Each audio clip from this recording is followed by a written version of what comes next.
what is the crack? I know it says vlog in the title, but this isn't necessarily like a stereotypical vlog. It's more of just a quick chat about photography and where my attitude is towards it at the moment.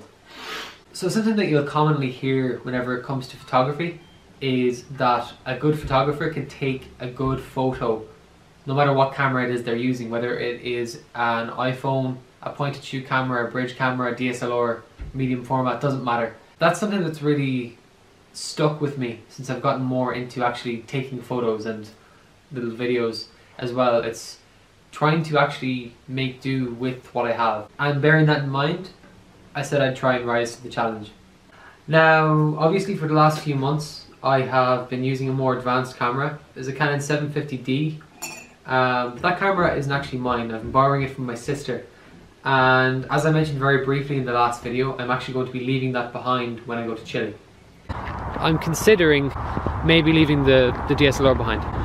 And the reason for that is kind of because I've been so caught up in trying to become a professional photographer in 3 months that I've kind of lost sight of the whole creative process. So that leaves me with 2 cameras, 3 if you include my phone.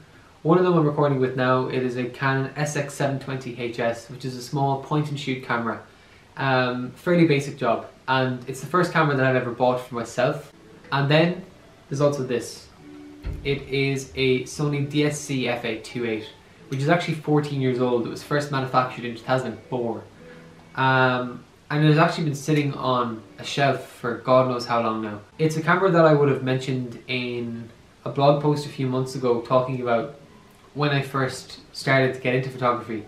This was the camera that got me into it. I've only started using it again recently, now with the knowledge that I have of how a camera works. And I'm really surprised with how much I can actually get out of it. It's still incredible for a camera that has an 8 megapixel sensor. Like it's really, really good.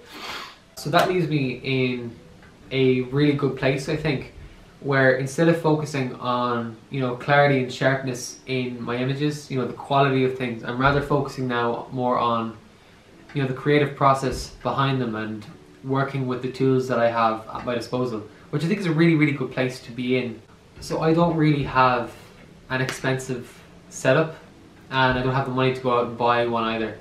But the main thing for me is that because I'm working within my limitations, I know that it's going to make me a better photographer, and I'm really, really excited about the process and about the challenge.